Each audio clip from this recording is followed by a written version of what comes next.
Halo para pecinta mobil lama. Sini kita akan ulas mobil lama Indonesia yang keluar di bawah tahun 2000.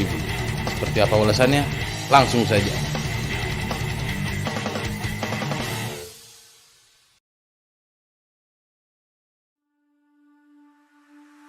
Setelah sukses dengan Starlet seri EP70 dan EP71 atau yang banyak disebut dengan Starlet kotak, pada tahun 1990, Toyota meluncurkan generasi berikutnya dari Starlet dengan kode bodi EP80 dan EP81, yang mana seri ini disebut juga dengan sebutan Starlet Capsule.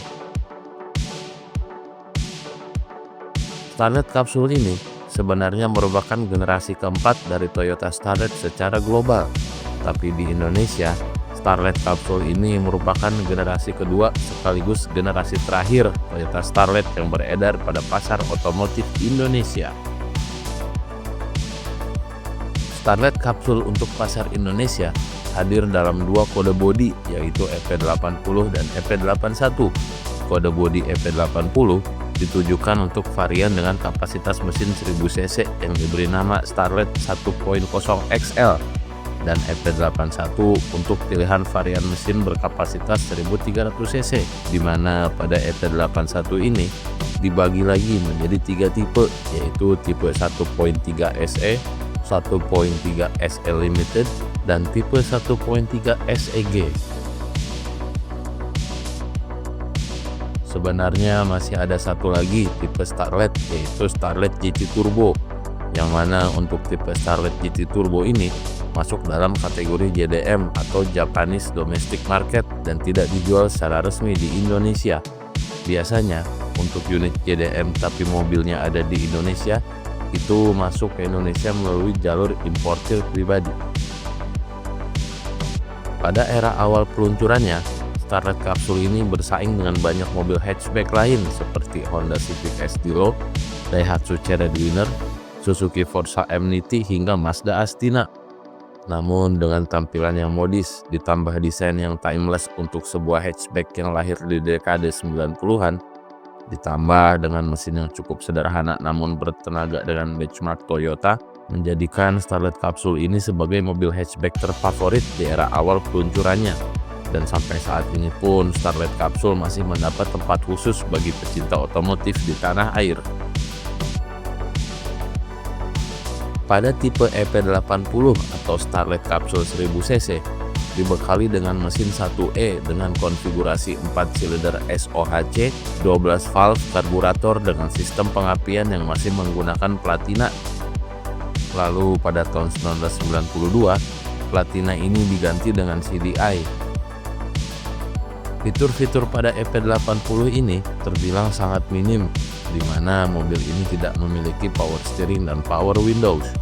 Dan pada transmisi, EP80 ini menggunakan transmisi manual 5 percepatan dengan penggerak roda depan.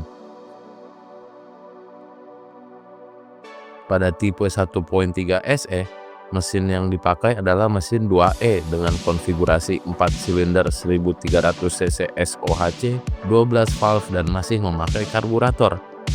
Starlet SE ini sendiri memakai transmisi manual 5 percepatan. Lalu untuk fitur masih sama dengan EP80 yang tidak dilengkapi dengan power steering dan power windows. Lalu pada tipe 1.3 SE Limited, yang mana mobil ini hanya keluar pada tahun 1991 saja, tipe 1.3 Limited ini mesinnya masih menggunakan mesin 2E yang sama dengan tipe 1.3 SE. Hanya saja tipe 1.3 Limited sudah ditambahkan fitur power window. Dan dikarenakan tipe 1.3 SE Limited ini keluar di bawah tahun 1992, maka sistem pengapiannya pun masih memakai platina. Dan terakhir, tipe SEG adalah tipe pengganti 1.3 SE Limited. Pada tipe SEG ini mulai dipasarkan pada tahun 1992 dan memiliki fitur yang lebih lengkap seperti pengapian CDI, power window, fog lamp, headrest sporty model bolong, setir palang 3 dan dilengkapi dengan fitur tilt steering. Sementara untuk fitur power steering ini baru mulai muncul pada tipe SEG edisi keluaran tahun 1994 sampai 1998. Dan untuk tipe Starlet GT Turbo atau EP82, Mesin yang dipakainya istimewa. Mobil ini memakai mesin 4E FTE dengan konfigurasi 4 silinder DOHC 16 valve 1300 cc.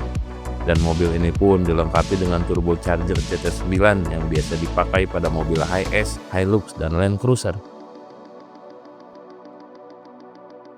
Untuk bagian transmisi bawaan pabrik Starlet GT ini memakai transmisi manual 5 percepatan. Lalu mobil ini hanya memiliki 3 pintu saja seperti Honda Civic Estilo. Untuk tipe EP82 ini, unitnya sangat langka di Indonesia dan konon katanya unit EP82 asli bukan hasil modifan dari unit EP81.